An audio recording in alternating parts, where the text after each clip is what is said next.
Hello and welcome to episode 6 of the Tom Finn podcast. As always, thanks to everyone for listening so far and sharing and everything like that. Remember that the podcast is not only available on SoundCloud, but also on Spotify, Apple Podcasts, Google Podcasts, YouTube, etc., etc. But for now, episode 6's guest is Natalie Reid. Natalie is a VFX producer for Dneg, formerly known as Double Negative, a VFX studio based in London, which is where we actually recorded the podcast. They create visual effects for TV and film. Natalie has been involved in many projects, including Machina, Free Fire, Altered Carbon, and Sherlock The Abominable Bride, which she won an Emmy for. We discussed that, the benefits of visual effects for TV and film, and the criticism that it receives. I also ask a question that I thought I would never ask. So please enjoy this conversation with Natalie Reid.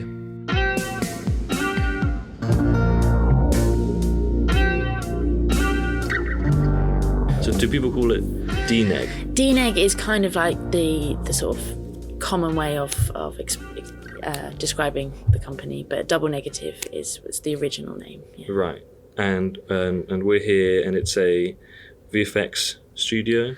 Yes, visual effects, VFX. Yeah. Right, and you're a VFX producer, is that right? I am indeed. Yes. So what does that actually mean? Are you in charge, or are you in charge of small teams? I mean, not yes and no.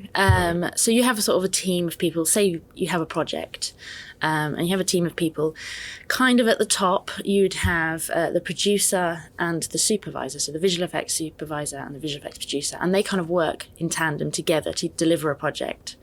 Right. Essentially above that, you do have execs as well that kind of oversee the department and that project when needed.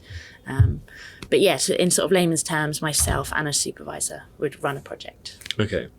And I have lots of questions to do with that, but I think let's go back to the very beginning. So are you from London? I'm actually from Reading, Right. but I studied in London and subsequently work in London. Okay. That seems to be where the work is for visual effects, although it is a sort of expanding industry and there are lots of other places now. But the main sort of work is here in London.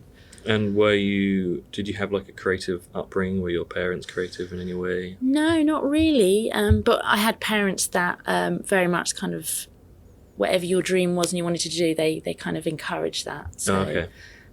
Did you ever have the you need to have a backup plan conversation, or was it just not do what really? you want? I think that's what's great. I'm very grateful to my parents. Is that whatever we wanted to do, my parents supported it. Like my sister wanted to be an astronaut, for example, and they didn't say, okay, yeah, whatever, they pushed her and they sort of put her, suggested she does physics and all this kind of thing. And the same for me.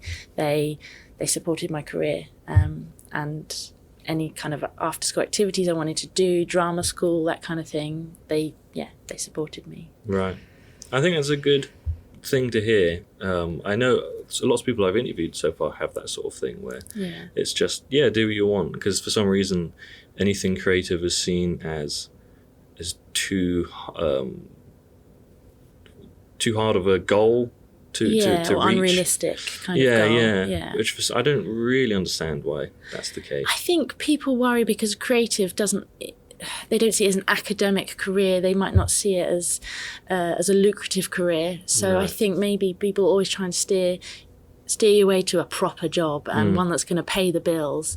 Where really, I think if you're successful in this industry, it can be well paid as well. So. Yeah, it's strange because as well, I mean, the world is built from creatives. Like, say, the builder we're in now, without creatives, it wouldn't be designed the way it is. It wouldn't run the way it is. So I don't know. I get really annoyed with that whole. It's a valid career as much as being a doctor, being a creative. There is always going to be that demand for people that want to go to the movies. They want to go to the theatre, read books, listen to podcasts. So I think it's important as long as there's a demand for it.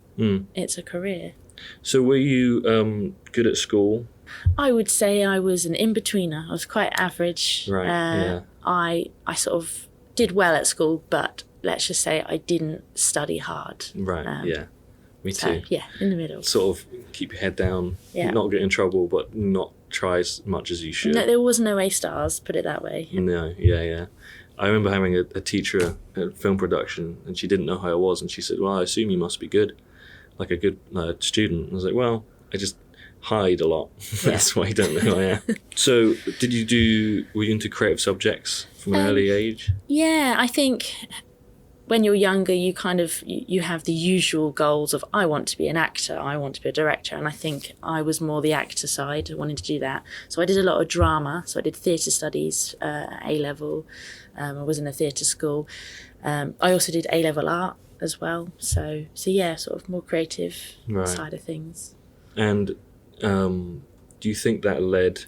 At what point did VFX happen for you? Was it early on, or did it happen sort of late? I think a bit later. So I didn't go to uni straight away because I had the idea of, in this industry, a qualification isn't important. You've just got to be a runner, get your foot in the door. I quickly realised that wasn't going to materialise very quickly.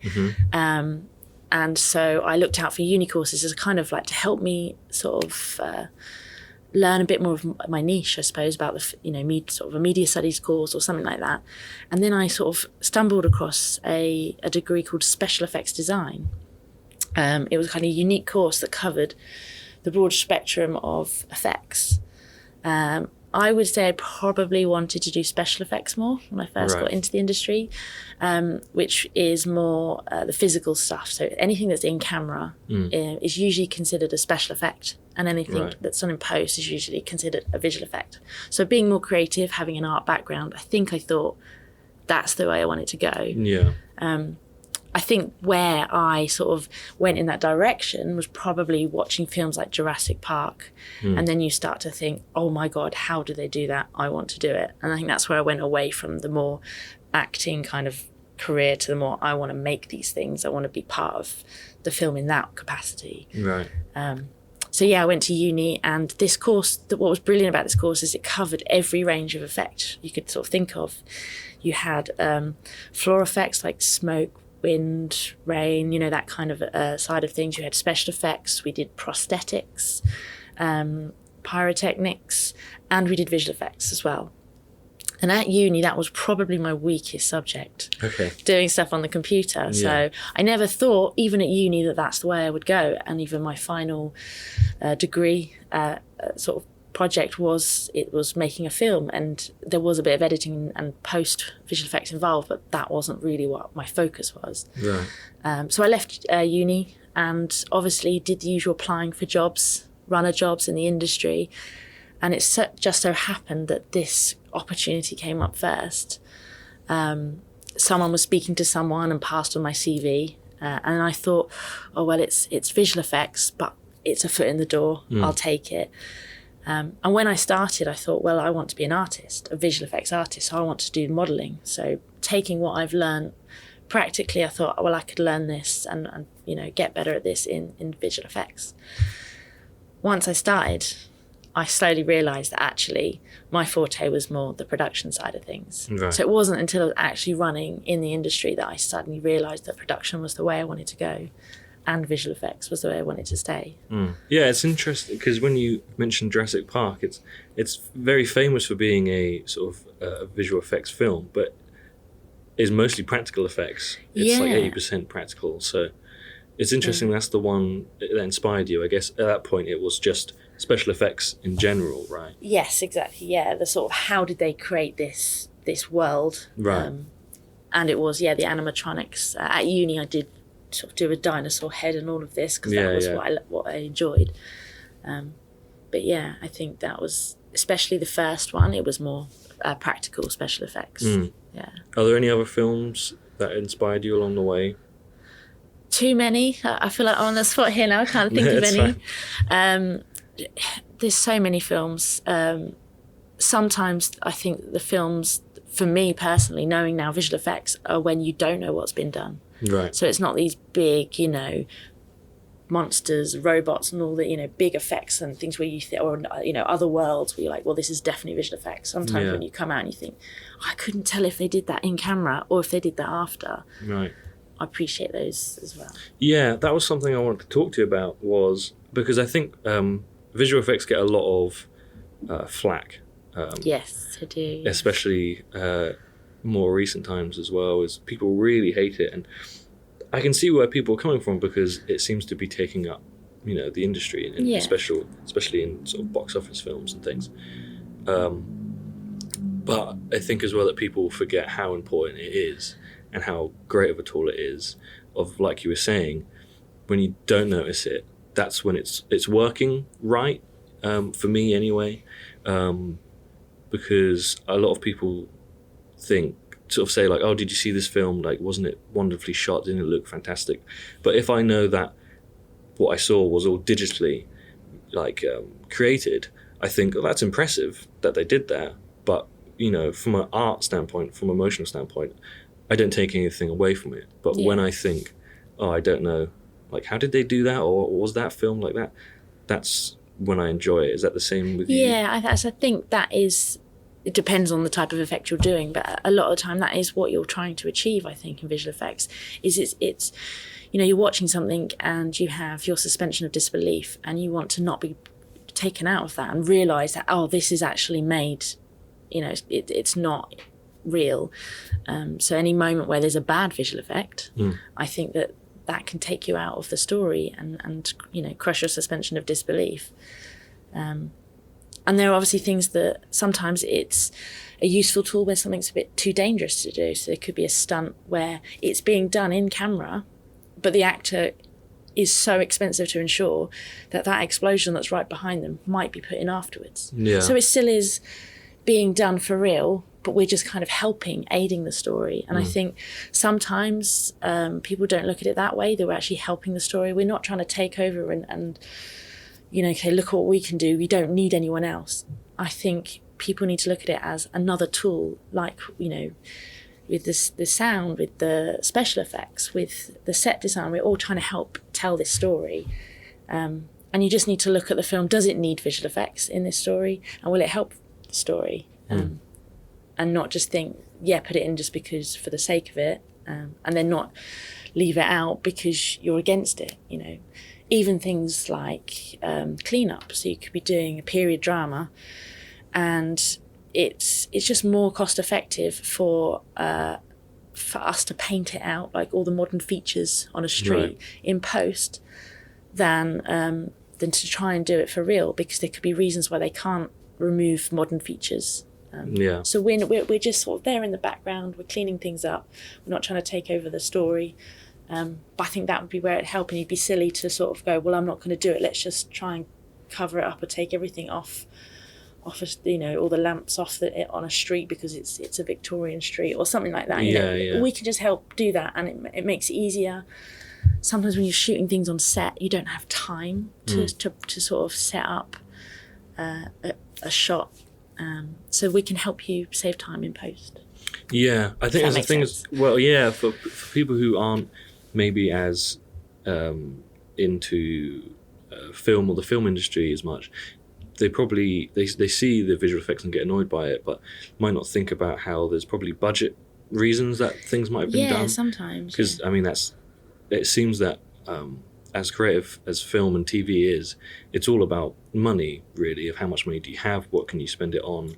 Yeah. Especially, it seems I might be wrong, but in the British film industry and the British TV industry, is that a lot of the time it's like, oh, you could get this actor, or I think actually Graham Duff said this in one of my podcasts where he said, like, we could go with this actor, or if you get cheaper catering, you can get this actor, and things like that. Yeah, there's a compromise. And also sometimes you have a set budget for production and a set budget for post-production. Right. So you might have spent all your money in one area, and then you're kind of thinking, well, I've only got the budget now to do it afterwards. Rather than buying this set, I can actually finish the set, like set extension, and finish that in post, and that would be a lot cheaper, and my budget I have is in post-production. And I guess things as well, like shooting, if you're trying to shoot a night scene but you're shooting in the day, say, obviously there's a lot of lighting things you can do, but you can easily change the sky and things like that in post. So you could apply it afterwards, right? And that can help people. So, you can plan for a shoot, and then on the day, it's not quite what you expected, and you could add it in after. Obviously, that all depends on the lighting. If it's a sort of overcast day and you're trying to shoot something on a sunny day, there is only so much we can do, because you've got to think of the interactive lighting on the actors and people and things like that. But subtle changes. If it's a bit of a few grey clouds in the sky and you want it to look like nice white fluffy clouds, we can do that afterwards. Yeah. And you don't have to rearrange all that crew for another day just to get the right sky. Right. That's where it makes sense to use visual effects. It's not that they can do it, but it just makes sense for that day. Let's do that shoot and move on.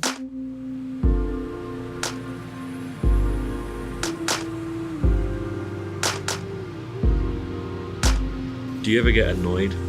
Do you find yourself getting angry with the view that people have? Sometimes it's frustrating. I can see, having been on the special effects sort of side before, and that being my passion, I was kind of thinking, well, yeah, we can do it for real. It's better for, I think, say for example, for actors, if they're acting to something that's actually there rather than a man in a green suit, shall we say, then that's obviously going to help everyone get into that. That atmosphere, that character on set, and that does a lot for them.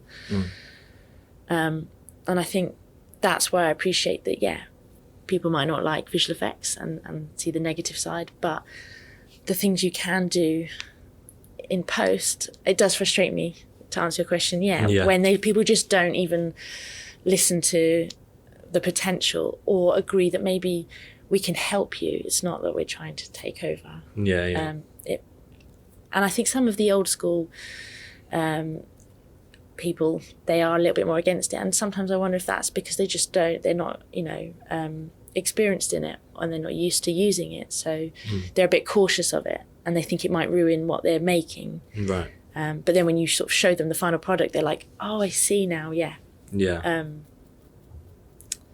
know. There's one good example, I suppose. We were doing something and we were shooting people against green screen. And it was frustrating the director, because he was like, come on, we need to move on. We need to do another shot. Like, why are you shooting all these people against green screen? And later on, what we did is it was a wide shot where there were lots of people walking around. Right. And we'd put them in afterwards, and we'd created this massive Georgian world. Yeah.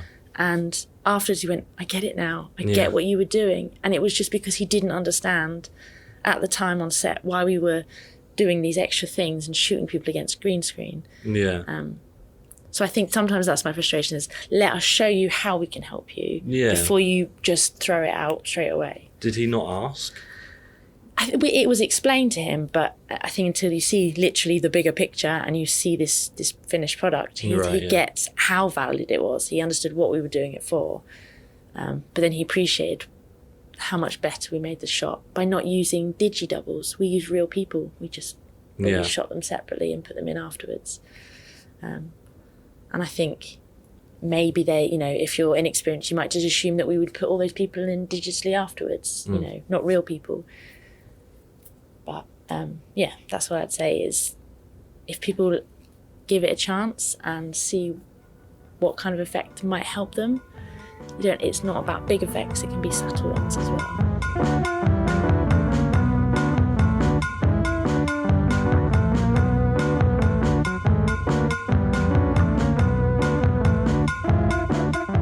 When you said earlier about your CV was passed around and stuff, was it to here, directly to this place?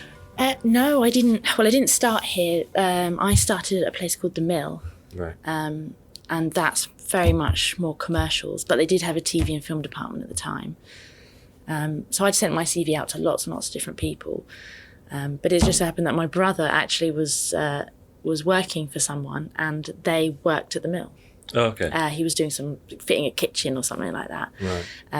And they just said, pass on her CV. I'll pass it on to HR. And luckily they were looking for runners at the time, so that's kind of how I got my foot in the door there. And then I stayed there for a while until I moved up and into the production department. And then unfortunately they shut down the TV and film department and made a lot of us redundant. So then I moved on to another company called Milk. Okay. And I was there for about 5 or 6 years, and now I've moved here. So. And were you always a VFX producer? No, so you start off usually as a runner, and then you would become a production assistant. So a production assistant would be more kind of just helping out, maybe taking notes and typing them up. Right. Photocopying scripts, and just kind of anything that kind of assists the production team as you're kind of learning the ropes and learning the industry. Then you would move up to a production coordinator. And as the name suggests, you're coordinating the team. You're making sure the artists have all their work, that they know what they're doing, they know their deadlines. So you do a thing called rounds. So you go around with the supervisor and you check everyone and check everyone's working on the right shot. And then you could potentially, if it's depending on the size of the project, there's sort of another step where you could be a line manager. Right. A line producer. And a line producer, normally you would get a line producer who'd be on a big film. They would be almost producing a sequence, a section of the big project. Right. And then you have project managers that would then oversee all of the line producers.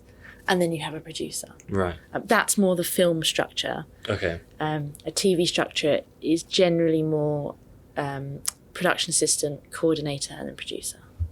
So, and depending on the scale of the project. Right. So, what exactly would you say that you do?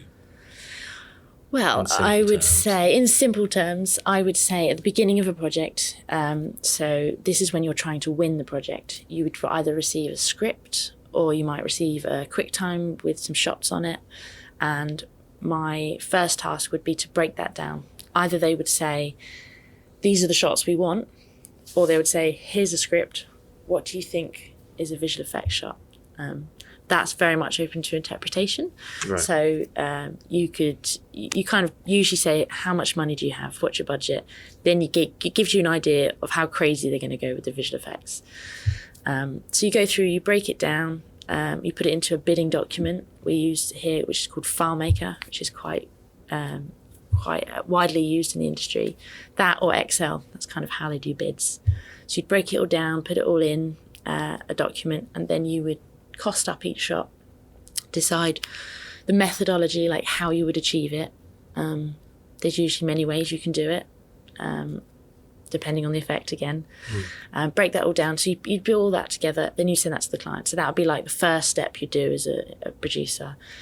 And then once you win the job, hopefully, you then start setting up the project. So the production team would get everything ready. We use software here called Shotgun. Again, a very widely used tool in the industry. And that's a way of tracking the whole project, so tracking all the shots. For each shot you assign people to that shot. You write what they need to do. You put how many frames it is. If there's a respeed you need to apply, like anything that needs to be done to the shot. All that information goes in this database.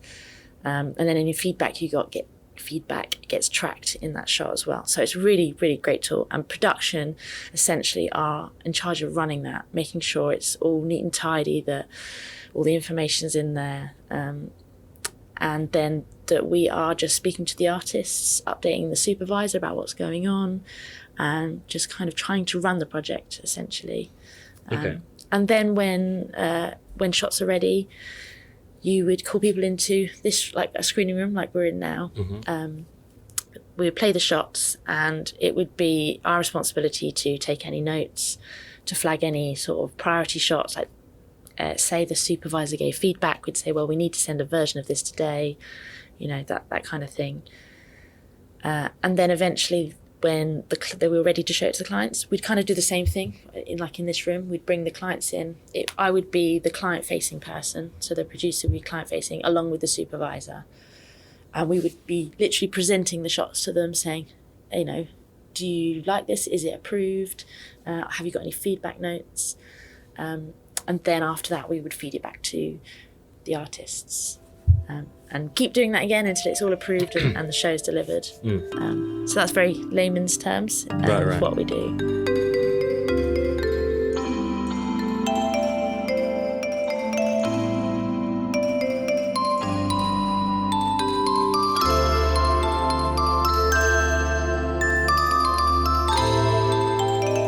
And we have a award on the table next Yes. to us.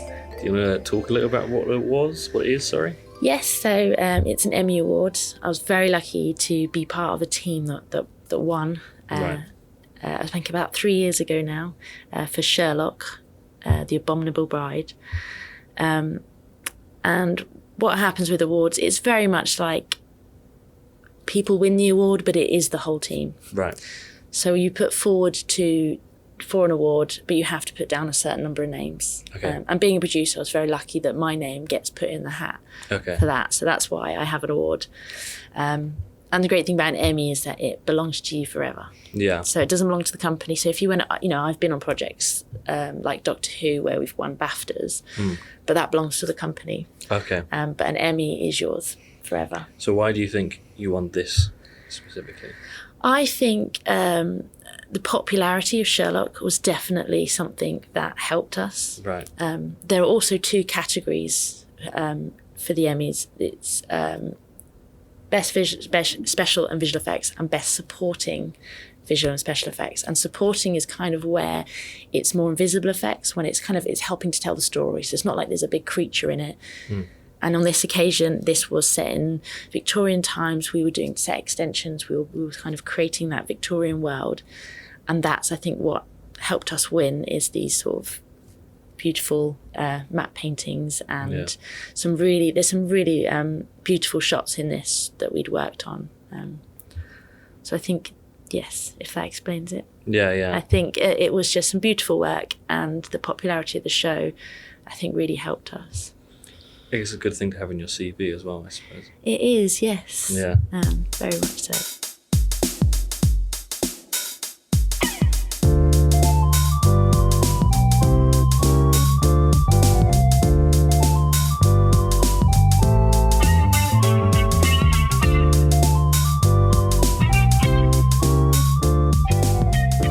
A couple of projects I've got that you have worked on. Yes. Ex Machina, Yes. Free Fire, Yes. Les Mis, Yeah. Sherlock, Altered Carbon. So the main thing I want to discuss is sort of, and you might have mentioned it already, the main differences between working on film and TV, and also Netflix, if there's much of a difference between working with Netflix and other things. Yeah, I would say that there are definitely differences. So I guess when you're looking at TV and film, the first thing is the budget. Right. Generally, film have a lot more money, and they do have, per shot, they do have more time. So a TV would have a limited budget, and they would have an air date that they need to stick to. So kind of, I wouldn't say the quality levels go down, but there is a certain level that you get to when you're creating a shot in TV where people might say that is good enough for TV. Right. They're not going to be looking at it on a 4K screen or a cinema screen, for example. These days, it is changing. Yeah. And Netflix is an example. They are showing things with a lot higher quality now. They are expecting more. And one difference between TV and film is normally the budget. So you have a lot more money in film. With the introduction of things like Netflix, that again is changing. So you do have a bigger budget now in TV, which is brilliant for us because, when you have a better budget, you can put more time and energy into these shots and make them even better. So where in the past it was do it well enough to sort of fit the TV criteria, now we can push the boundaries a bit more and pushing it more towards the quality of film. Yeah, I think that's great as well, because like you were saying, there was always a definitive difference. It was film was lower budget, and TV was lower budget compared to film, and also film seemed to be a higher art form, let's say. People seem to, that was always the more sort of respected kind of thing, generally. And then you have shows like Sopranos and things that sort of changed that, and it was like, TV is now more intellectual, let's say.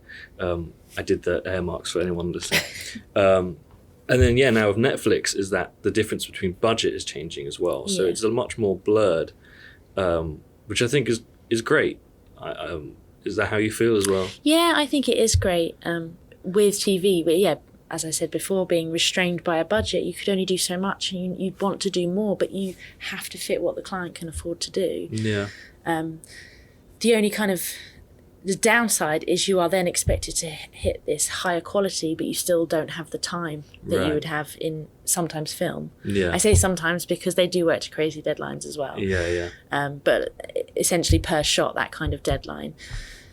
So I think it's great that the quality levels are going up, but we just hope that that is also reflected that you get a bit more time to work on these things as well. Right. But I think it's good. Yeah. Is there, you might not have an answer for this, but is there either a project that you've worked on for visual effects and things that you would, if you had the chance, go back and change and make better or different in any way, and or someone else's project, so TV or film project that you've seen that you think, oh, I think they should have done this with the visual effects instead? Off the top of my head, I can't think of any kind of anything that I would say, oh, we could improve. Trying to think of an example. I think there's always, being creative, you will always be critical of your work, and you will always see what you can improve. Mm-hmm. So broadly, I think there is always room for improvement.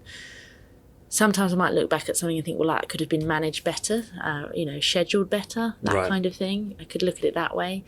In terms of the quality of the work, sometimes there are shots where you do look at and think, yeah, if we'd had more time, that would have been nicer to sort of work on that a bit more. Do you think it's right, though, to ever go back and change it?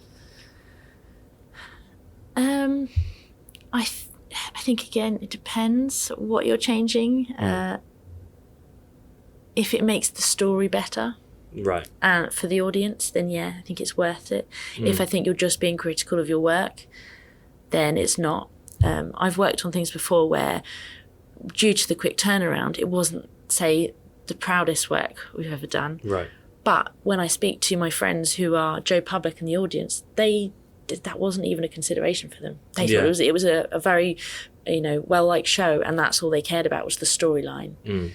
So where I would say on that show, I won't name it, that I think we definitely could have done a lot better given more time. And I would love to have gone back and made it look nicer, because you kind of, as the creator, you cringe when you look at those shots. Yeah.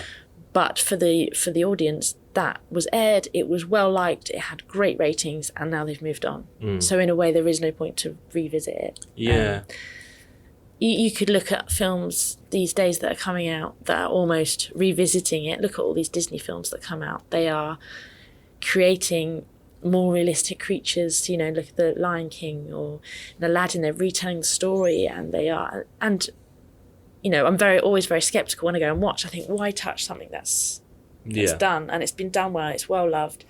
But then when you look at the quality of it, you think, this is amazing. Look what they're doing. And I think as long as they're not just making it for the sake of, we can do it better now, that's kind of the wrong attitude to have sometimes. Yeah. But I think if we're retelling this story and using the improved technology, we're going to sort of tell it again and sell it to a new audience, then that's fine. I think, in my opinion, and this does not reflect the opinion of you or Double Negative, especially with the new Disney remakes, it just seems pointless to me. It just seems like they're making worse versions of classics every time. And as impressive as the visuals are, I just don't see the point. Yeah, some of them I watch and I think this is beautifully made, but I wouldn't have been disappointed if they'd just kept the original at the same time. They're not. I just don't see what they're adding, other than money. I don't know. And I think what you said earlier was very important about if it changes the story or improves the story, because the famous example would be Star Wars, about how many times the original Star Wars have been changed over and over again. And I feel like that is, you could condense everyone's complaints about that into, well, it's not improving the story, so why do it? It's just adding things on is not changing anything. So yeah, I think that's important. I mean, don't get me wrong, some of them are beautifully made, some of these new films, and I think the hard work that's gone into it, I appreciate that side of it. Yeah. But I also think there are so many more stories out there that you can tell. So put that money into that, creating new stories. That's just how I feel. Because it's hard as well, especially when you're making things yourselves. You don't want to just see the new Disney remake or whatever and just be like, that's crap, and just write off, because you're writing off like thousands of people's hard work, right? But also, you know, your subjective view on art is, if you don't like it, then you don't like it. So I think it's hard to find that line, you know. Yeah, even something, if you look far back as, say, Jason and the Argonauts, that's another film that got me into the sort of effects side of things. Although you look at it now and it is terrible. If you compared it to what the world is, you know, the quality of work now, when I look back at that, I wouldn't want anyone to touch that, because that's what makes it amazing. Because at that time, that technology was, you know, it was well ahead of its time. Yeah. For what they were doing and how they were editing it and the effects that they were applying to it. And yes, you could slate it now, but you've got to appreciate the time it was made. Yeah. And not, of course you can make it better, but you don't need to, I don't think. Well, film and so many, and much of art is so great as like a history, you know, standpoint or whatever. Yeah. Just to go back and it reflects the time, and that's what's so great about it. Yeah. And why muddy that, again, with Star Wars being the obvious example, is now that you think of the original Star Wars, you're sort of blending the late 70s with like the late 90s, and it's like, well, I don't know where to think, you know. Does that make sense? Yeah, you become critical, but then it's own its category, it's its own era. You can't compare the new stuff to the old stuff. Yeah. As well, there's a YouTube channel called Red Letter Media that I watch a lot, and they recently did they call it a review, because they're reviewing old things. Okay. And of Gremlins 2, and they were talking about that, and obviously for a long time there's been talks about a remake of Gremlins. I don't know if you know about that at all. Not specifically, no. No. Well, I just thought I'd see. There's been talk about that for a long time, and what their fears are, which once they said it, I was like, oh, of course that makes so much sense, is that it's very likely that if they remade Gremlins or did a new version of Gremlins, that the Gremlins will probably be CGI, or at least a lot of CGI bits, like of their, like, you know, you can then have thousands of Gremlins running down corridors and things like that. But the whole point of Gremlins were the puppets, right? You wouldn't make what they said was, you wouldn't make a new Muppets and CGI the Muppets. Oh God, no, that would ruin it. Exactly. I would refuse to work on that. CG Muppets, no, has to be puppets. Yeah, and I think that's the kind of the point that a lot of people have with, especially remakes of, again, like we were saying earlier, just because you can with CGI doesn't mean you should. Yeah. I think another good example is if you look at sort of claymation, look at the Wallace and Gromits and things like that. Yes, you could actually now make that CG, and there's even, I think, a kid Shaun the Sheep on telly and it's CG. Yeah, I think a few films have been there. I think the beauty of these films is you knowing the work that's gone into it. Yeah. The amazing kind of hours and hours of filming just to get these shots. Yeah. And if they did CG, I just wouldn't appreciate it as much. Although it might seem easier, not saying it is. That's a different conversation. But yeah. But looking at it, I prefer the claymation in Wallace and Gromit. Yeah. They did do one shot in one of the films where they needed to do it because they couldn't achieve it. They did it in CG. But what was that? I think it was. Is it the Were Rabbit or the Were Rabbit? Yeah, it's when they're sort of in this capsule and they're all flying around. Right. All these rabbits. That was just one shot that they had to do. Yeah. In CG, just to sort of tell the story. Apart from that, they achieved everything else sort of in camera, as far as I'm aware. Yeah. And you can see that, again, that's why they needed visual effects, but otherwise it wasn't necessary, and it would, I think, ruin it if they used it too much. And I didn't even notice. Yes, so. It was just, again, it was a story point that they needed to do it. So. Yeah. But yeah, for me, you just don't need to redo that kind of film.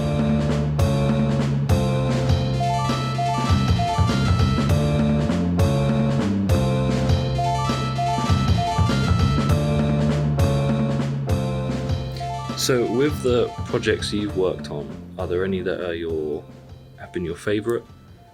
I don't know if there's because as a producer, do you have that connection artistically with or creatively with a project, or is it just sort of more the logistics and things? I definitely think you have to be creative or have an interest to work as a producer, because you have to understand what's being done, and you have to, and be critical of what's being done. I'm more creative side, I think. Although I can be organised, and that's why I do this side of the visual effects role. But yeah, I think I can't remember the question now. Do you have like a favourite project? A favourite project, that's it. Again, I think that it depends what I'm looking at. But there are projects that have been very much enjoyable to work on. One of my favourite projects was when I was starting out early in the sort of producer role, was a TV show called Jonathan Strange and Mr. Norrell, which was shown on the BBC. I think I watched an episode. It was a few years ago now, but I really enjoyed working on that because the clients were lovely, the quality of acting was lovely, the sets were beautiful, the work we did I thought was really good, and although it wasn't the most popular thing when it came out, I just really enjoyed that journey of working on it. And then when I've worked on something like Sherlock, it's that excitement of working on something that is so so well loved and well known. You feel proud of working on a project like that, even if it's not the most sexy shots that you're working on. And then there's other sort of things like ex machina, there's however you say it. Everyone says it a different way.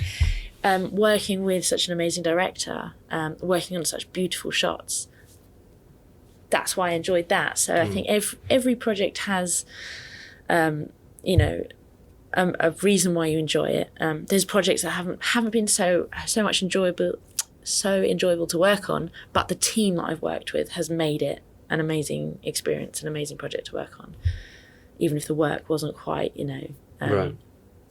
my favourite work. Yeah. So, yeah. Do you have, again, I think we briefly mentioned it earlier, but do you have the thing where you instantly dislike, cringe, hate anything you've made?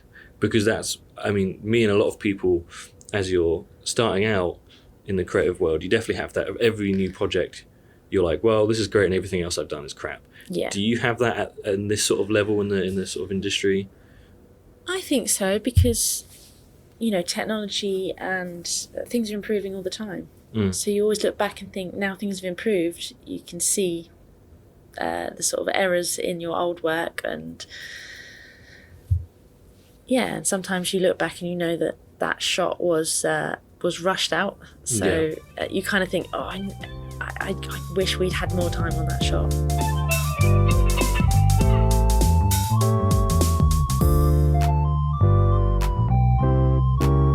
I have something I want to ask you that I've not asked anyone. Okay. And it's kind of something I've been avoiding. There's a few things I try not to ever ask because either they're contrived or pointless or whatever. And a reason I don't normally ask this is, and I'm keeping you in suspense, it's not that crazy, don't worry, is just because it normally gets answered during the interview, but I feel like people who want to specifically want to get into visual effects will be annoyed with me that I didn't specifically ask this question, even if there's no straight answer, just to not annoy them. What would you say to people who are trying to get into VFX? What advice would you tell them to do? Escape Studios is a place that I would recommend that you go to outside of a university degree. They would make you industry ready. They would make sure that you have a show reel at the end of it. They would teach you all the software that is actually being used in the industry at the moment. From my experience of going to uni, I learnt software that was outdated. So once I joined the industry, I realised that actually I have learnt some valuable tools on old software, but I still need to learn the new software. Yeah. So, to be a visual effects artist, I would look into Escape Studios. Okay. It's very expensive, but it is worth it. And if you're these days with the debt you get into with university degrees, it's all relative. So So you might as well at this point. Yeah. In terms of production, Escape Studios are doing, I believe, some courses now. But I wouldn't necessarily say that you need to do a course for production. Production's very much initiative and learning as you go, so to speak. Right. I had a lot of office experience, and I think that really helped, a lot of admin background. Being organised is definitely helpful. But spending money on a course is valuable, but production is not as essential. Experience is more essential, I think. Work experience, just that kind of thing.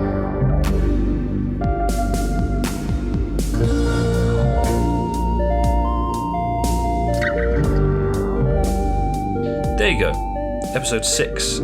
A very interesting conversation, I think, with Natalie Reid about the visual effects industry. I never wanted to ask, that question of how do you get in the industry? What would you suggest? Blah. That stuff gets asked all the time, and it never helps anyone. It never goes anywhere. But I felt like with VFX, there's certain people that would just like to know the actual steps, because that kind of thing is sort of unknown to the public. I think of what do you actually do, at least for me anyway. So I thought just ask and see if it helps, and I think it did actually help in the end. So. Yeah, anyway, if you like this, make sure to follow the podcast on SoundCloud, YouTube, Twitter, Instagram, etc. All of that will be linked down below. But for now, thanks to Toby Morgan for the graphics, Danny Young, Tom Harrison and Luke Perrett for their music. Thanks for listening. Until next time, bye.